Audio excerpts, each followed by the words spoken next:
Eu ia falar de aumento de mercado, mas o Garrafa me informou que houve um ligeiro quiprocó político. Cada vez que eu penso em entender mais de política, eu entendo menos de política, não é? Segundo turno, o Covas procurou o Russomano, que na verdade foi o grande perdedor dessas eleições, mais uma vez, mas dessa vez ele acreditava que pudesse ir, e não sei se agora ele vai desistir de ser candidato a prefeito ou não. Mas quando o cara percebe que não tem chance, devia não entrar, né? Ou devia não se propor a ser candidato. Ser candidato por ser candidato, que interesse ele tem? Ele sabe que não vai ser eleito. Quando você percebe que não tem chance, é melhor você não entrar na batalha. Eu só iria para uma batalha política se me sentisse capaz de vencer essa batalha política. Por isso que até agora não fui. Quando eu sentir-me capaz de ajudar o povo, de verdade mesmo, não só ficar batendo papo furado, e ter os votos necessários, aí eu vou. Senão, não vou. Pode ser que eu nunca vá. Mas eu não fico entrando em corrida para perder toda hora e nem sei se acreditando em que eu vá ajudar o povo ou não. Eu não entro. Se eu não me sentir em condição de melhorar alguma coisa política, eu não vou. Então, entendo cada vez menos de política e por isso cada vez menos tenho vontade de participar de política. Então, o Bruno Covas vai buscar o apoio do Russomano, que foi o grande perdedor dessas eleições.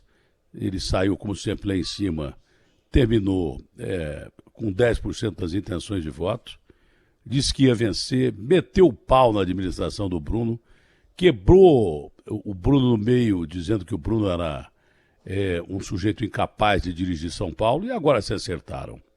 Como e por quê, não sei quais foram os acordos políticos. Até aí, se o Bruno procurou o Russomano com apoio, o problema é do Bruno e de quem faz a campanha do Bruno, não é?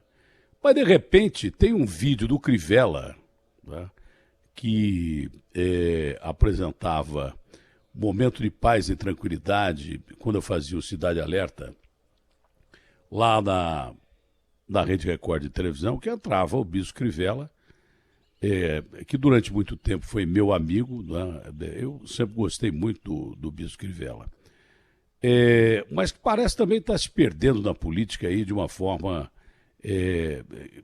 que a maioria dos políticos se perde.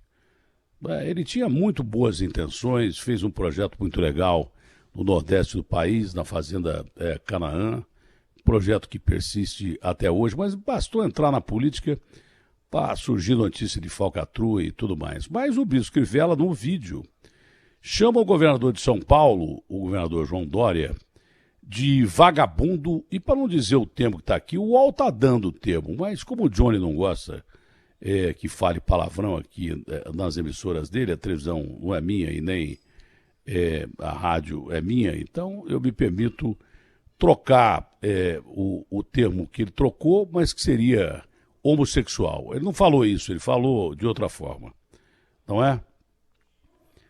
É inadmissível um cara da posição do Crivella falar isso? É claro que é inadmissível, porque demonstra principalmente o preconceito homofóbico, não é? De quem não deveria ter, porque se é um homem de Deus, não deveria ter. Mas aí então, isso para mim é o mais importante, não se deve ofender as pessoas dessa maneira, não é?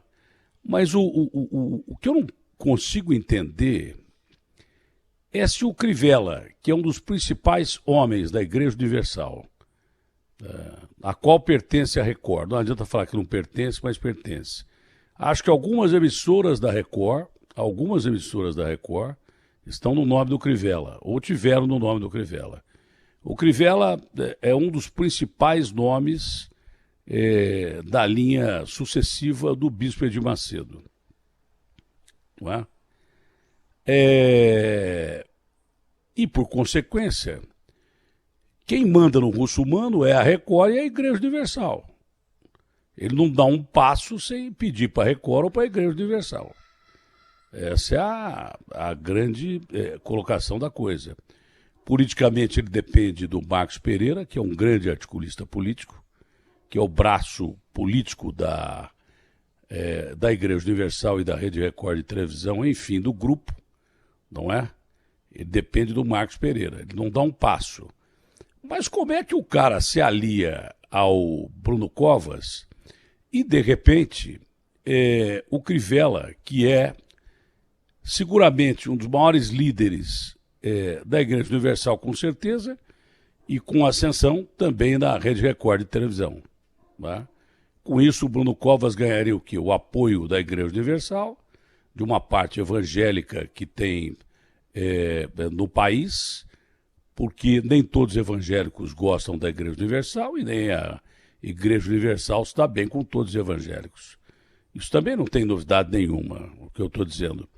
Mas como é que um dos principais líderes da Igreja Universal, a qual a Record pertence, definitivamente, né, é claro que é do grupo da Igreja Universal, foi comprada pela Igreja Universal, em nome de algumas pessoas, mas ela é ligada à Igreja Universal. No mínimo, ela é ligada à Igreja Universal.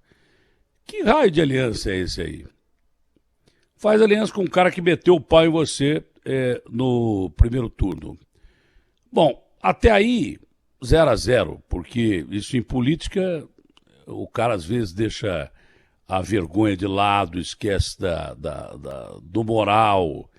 E o cara que era teu inimigo no primeiro turno vira amigão no segundo, de uma hora para outra.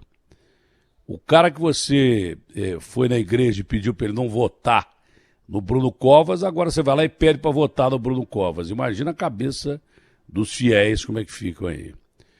E um dos principais líderes da Igreja Universal ataca o governador João Dória, chamando o João Dória de vagabundo e de homossexual. Não é? Não usou o termo homossexual, usou um termo mais catastrófico, de uma forma homofóbica. Não é? E agora há pouco o João Dória, que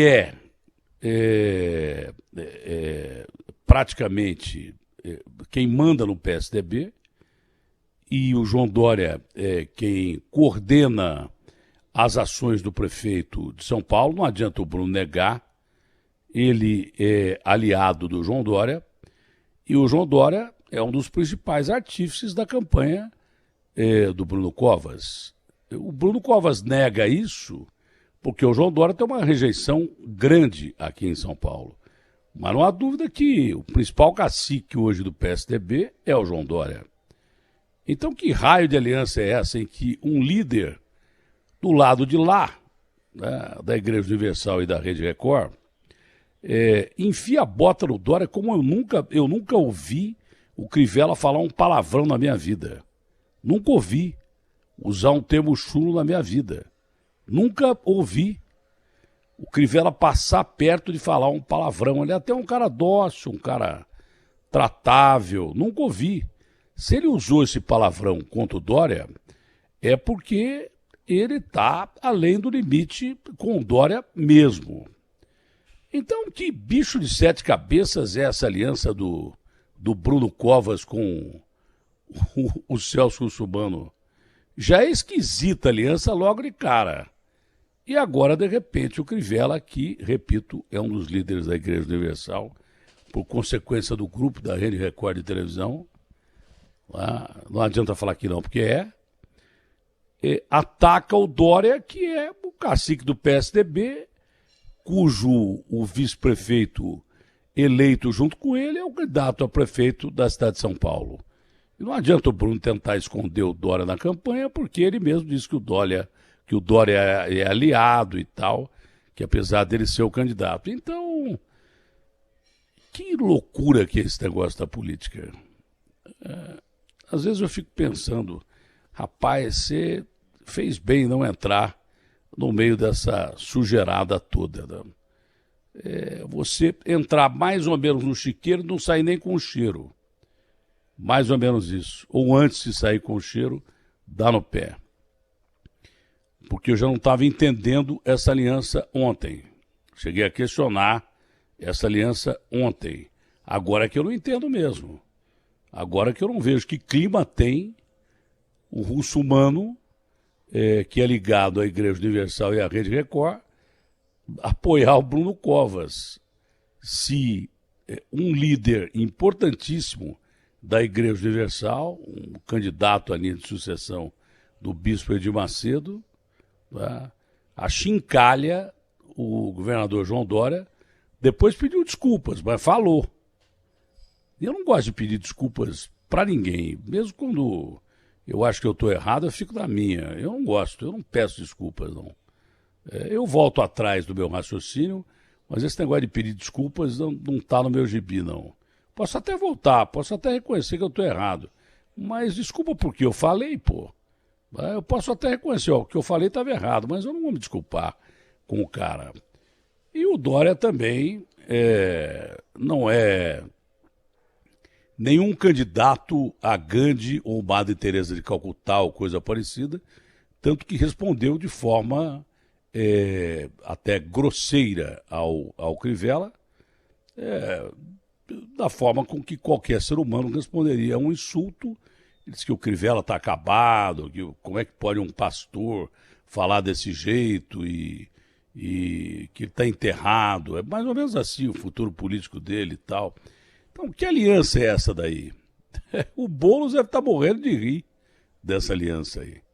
Deve estar rindo pra caramba, mesmo porque a diferença entre os dois nas pesquisas não é lá tão grande. E, de repente, eu queria saber até agora por que o Bruno Covas foi atrás do Russomano. Eu não entendi até agora. Não entendi.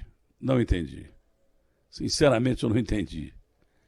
E depois desse imbróglio todo, eu não sei como é que vai ficar essa aliança.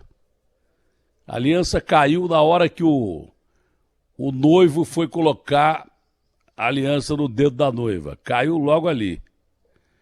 Porque se dois líderes dos partidos aí, da possível coalizão dos republicanos com o PSDB, chegam a esse ponto de discussão há dias da eleição, que raio de aliança foi esse aí? Fora isso, a pouca vergonha que a gente está falando que está acontecendo no Brasil, que eu já disse, esse negócio de medir preço, IBGE, e olha, os preços são esses, a inflação é essa. Isso é tudo manipulado e boa parte é mentira, porque não tem ninguém melhor para servir de ministro da Economia do que a dona de casa. Muito melhor que esse Paulo Guedes, que acho que inventou a economia. O Paulo Guedes acho que é ministro da Economia dos Estados Unidos, de um país milionário, né? Na verdade, ele governa para milionários mesmo. As ideias dele são de milionário, de banqueiros e daí por diante. Mas é claro que os preços do mercado estavam e estão exorbitantes. É o maior aumento de preços desde 2015. Mas não é o maior aumento de preços desde 2015 só.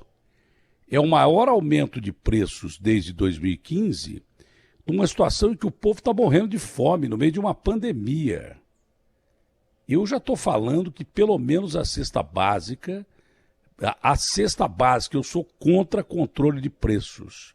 Mas a cesta básica, aquela cujo óleo está custando uma barbaridade, cujo arroz subiu não sei quantos por cento, 10, poucos por cento, sei lá. O que não confio desses números, deve ter subido muito mais.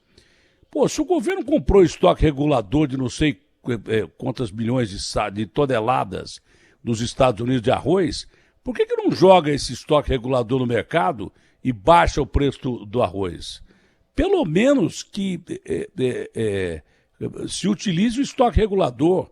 Não quer controlar preço da cesta básica?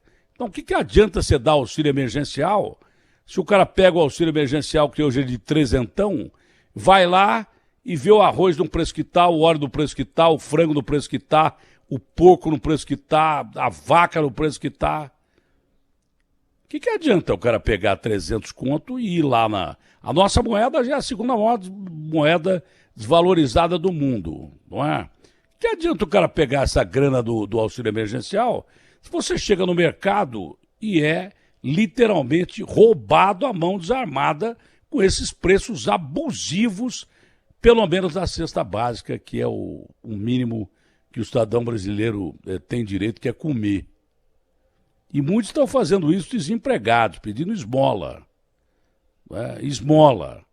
Além do auxílio emergencial, o cara tem que pedir esmola para poder comer.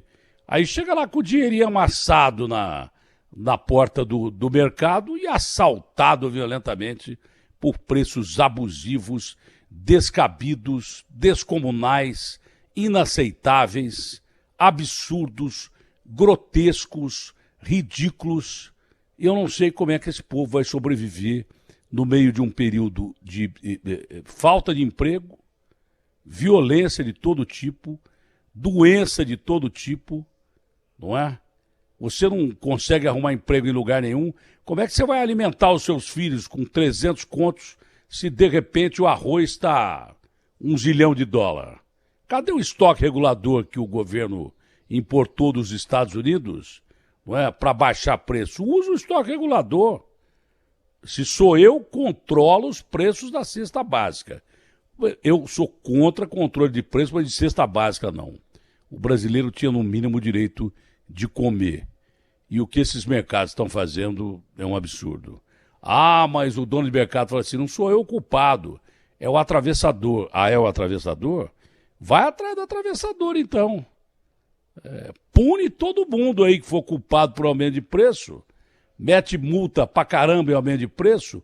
O Procon estava fazendo isso, o Capês estava fazendo isso, desapareceu. Sumiu o Procon. Né? E você não pode falar muito de mercado porque os caras ameaçam cortar publicidade e daí por diante. Começam a fazer pressão. Se você fala de mercado, não vão fazer mais publicidade na televisão que o cara está falando, no rádio que o cara está falando. Bom, eu digo e repito, liberdade de expressão não existe em lugar nenhum.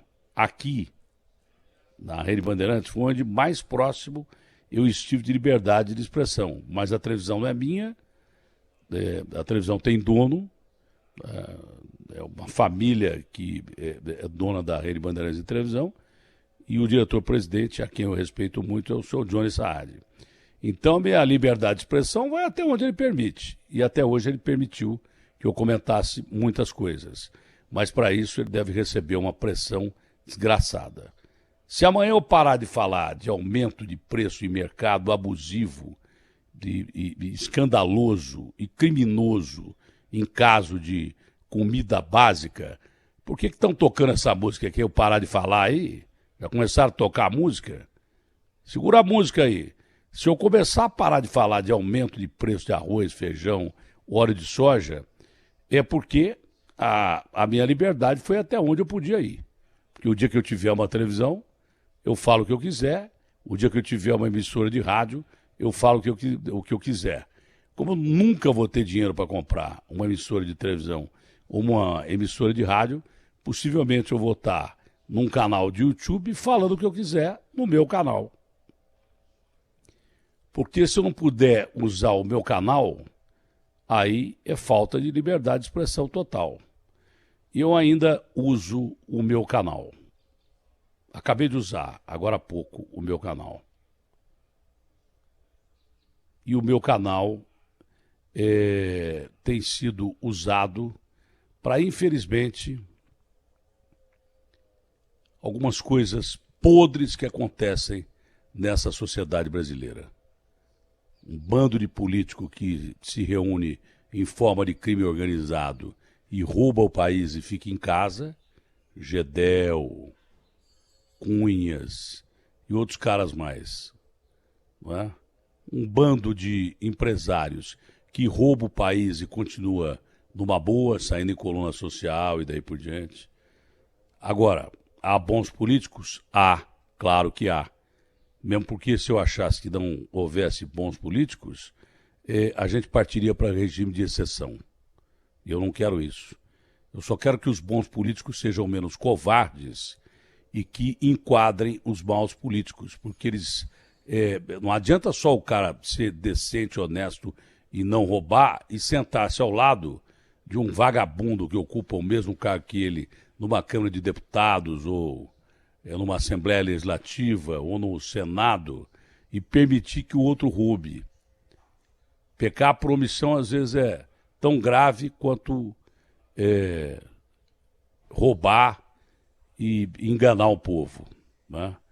Bons empresários, o Brasil tem 1 bilhão de empresários melhores do que alguns sujos que corrompem o político que não vale nada, o agente do governo que não vale nada. Os empresários brasileiros são ótimos, a maioria dá emprego, dá trabalho, trabalha com honestidade, paga os seus impostos, mas tem alguns que não valem nada mesmo. Mas não vale nada mesmo, né? E se eu pudesse, eu dava aqui a lista de que eu acho que não vale nada. Mas eu vou até onde eu posso. RB fechada com você.